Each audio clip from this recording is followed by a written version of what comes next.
Siap, siap.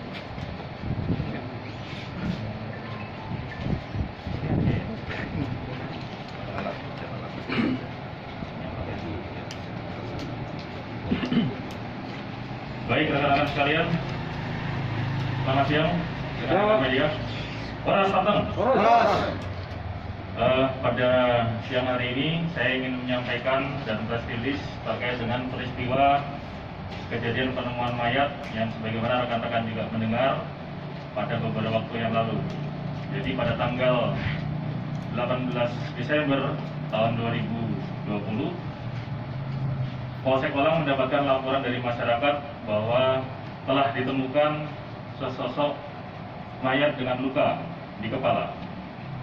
Kemudian tim Inafis dari Polres Tapanuli Tengah bersama dengan Polsek Kolang mendatangi TKP yang berada di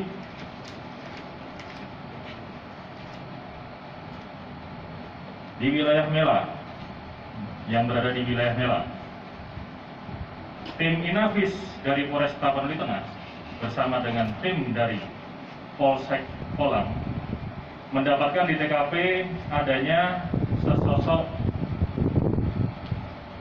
mayat yang sudah tidak bernyawa, yang mana menjadi korban dengan luka di kepala. Dengan korban atas nama Go Zisoki alias Pak Darman, usia 38 tahun, pekerjaan buruh bangunan, alamat tempat tinggal di Desa Mela 2, Kecamatan Nauli, Tapanuli Tengah. Kemudian pada hari Jumat itu, kami dari Polres Tapanuli Tengah langsung melakukan upaya-upaya yang merupakan bagian daripada penyelidikan dan penyidikan. Dimulai dari olah TKP yang ada di tempat kejadian perkara. Dari TKP yang ada di Desa Mela 2, tim Inafis dan penyidik menemukan beberapa barang bukti sebagaimana yang rekan-rekan lihat dan kita sampaikan di meja di depan saya. Yang pertama, ini adalah tuak, ini air tuak, sisa sebagian. Kemudian ditemukan sandal di TKP yang diduga milik tersangka, sandal yang ada di TKP. Kemudian tim Inafis dan penyidik melakukan penyisiran olah TKP kurang lebih sekitar 35 meter dari TKP. Tim Inafis dan penyidik menemukan barang bukti yang diduga kuat dipakai untuk menghilangkan nyawa daripada korban. Sebagaimana rekan-rekan lihat di sini, ini ditemukan 35 meter dari TKP di daerah agak ke dasar jurang, kurang lebih sekitar 35 meter dari TKP. Kemudian dari Polres Tapanuli Tengah membentuk tim khusus untuk mengungkap kejadian pembunuhan ini. Penyidik memperoleh informasi bahwa diduga tersangka ini melarikan diri kemungkinan pada 3 lokasi.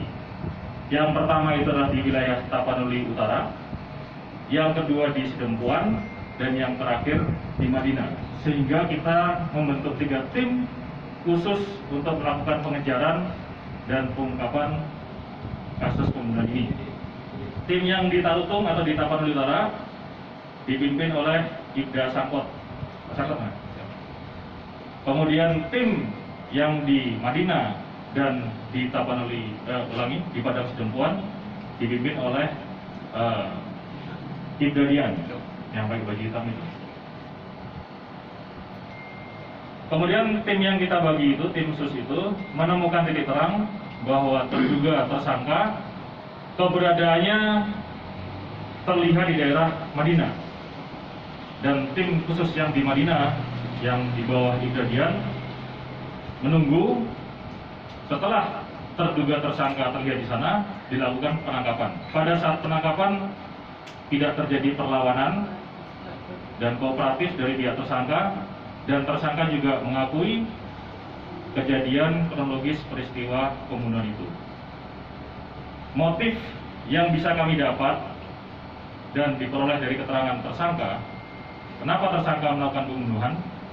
Jadi antara tersangka dan korban ini sudah saling mengenal dan sama profesinya, yaitu pada saat itu melaksanakan pekerjaan untuk membangun suatu tempat tinggal.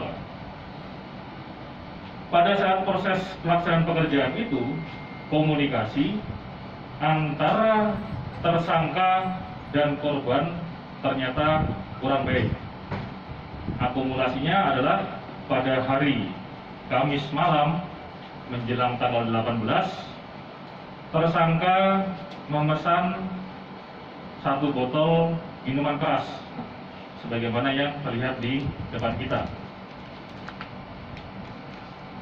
Setelah tersangka meminum minuman keras ini, kemudian tersangka menunggu kelengahan, saya ulangi, menunggu kelengahan daripada korban sambil mengambil alat yang digunakan untuk melakukan atau melukai sampai menghilangkan nyawa daripada korban, yaitu parang yang ada di depan kita.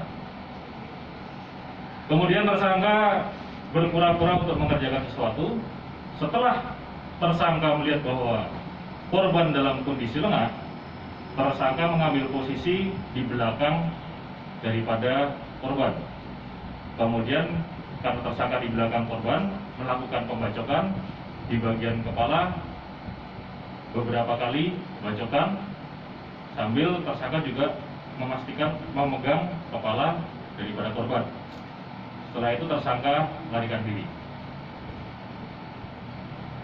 Dalam kesempatan ini saya ingin mengucapkan terima kasih kepada jajaran Reskrim di bawah kepemimpinan Pak Kasat Reskrim AKP Siswono, dan juga berkat partisipasi aktif dan bantuan daripada masyarakat, sehingga dalam tempo cepat kami bisa melakukan pengungkapan dan penangkapan terhadap terduga tersangka, sehingga Polres Klaten dalam hal ini berusaha untuk memelihara keamanan, ketertiban masyarakat di wilayah hukum Kabupaten Tapanuli Tengah. Gitu ya.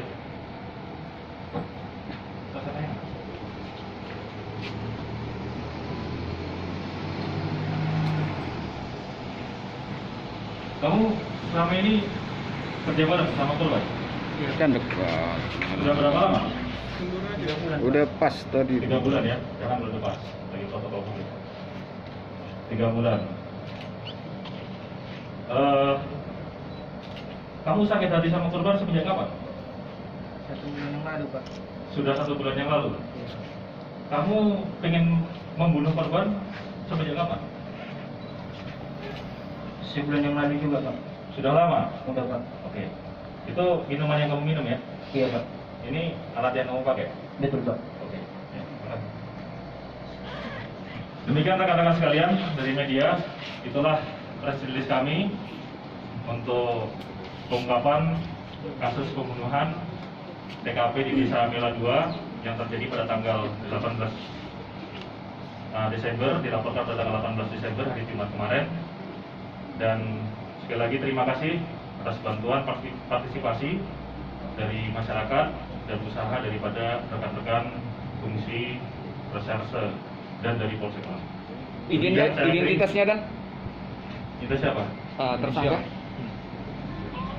Identitas tersangka yaitu adalah ATJ. Jadi identitas tersangka ini identitasnya adalah ATJ. Usia dan warga? Usia.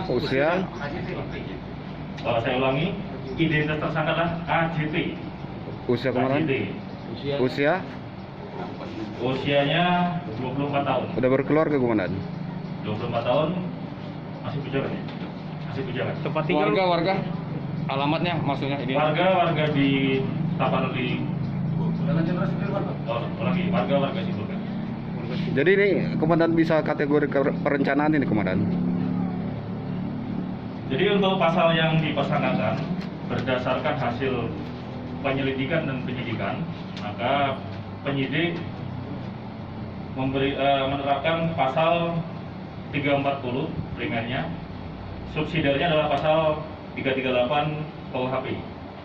Jadi primernya 340, subsidiarnya 338 KUHP. Jadi sedikit komandan, tersangka sakit hati karena apa komandan? Ulang. Tersangka sakit hati kenapa sampai melakukan tindakan itu komandan? Oke. Jadi sebagaimana saya sampaikan tadi bahwa antara tersangka dan korban ini sudah bekerja sekian lama. Jadi mereka mempunyai profesi yang sama, yaitu melakukan pembangunan tempat tinggal di TKP. Ternyata dalam proses kerjasama mereka, komunikasi mereka kurang baik. Sebagaimana rekan-rekan tadi ketahui bahwa dan dengar bersama pengakuan daripada tersangka sudah lama mempunyai niat untuk menghilangkan nyawa daripada korban. Dan izin dan pada saat penangkapan di Madinah itu terduga tersangka ini sedang berada di mana persisnya atau sedang mengapain? Ya, jadi sebagaimana saya sampaikan tadi bahwa penyidik memperoleh informasi bahwa kemungkinan terduga tersangka ini ada di 3 lokasi, yaitu di Taput, Padang Sidempuan, dan di Madinah. Sehingga kita membentuk tim menjadi beberapa tim dan diperoleh keterangan bahwa titik terang terduga tersangka ini ada di wilayah Madinah. Sehingga tim melakukan penangkapan kepada tersangka di wilayah Madinah. Di Madinah sedang berada di rumah keluarga nggak? Maksudnya gitu dan atau memang hanya melarikan diri tapi tidak ada tempat tinggal gitu? Iya. Tentunya pada saat itu tim menunggu tersangka di suatu tempat di Madinah, di wilayah daerah di suatu tempat di Madinah. Gitu ya? Oke. Baik, terima kasih. Saya akhiri. Terima kasih. Boras, tetap.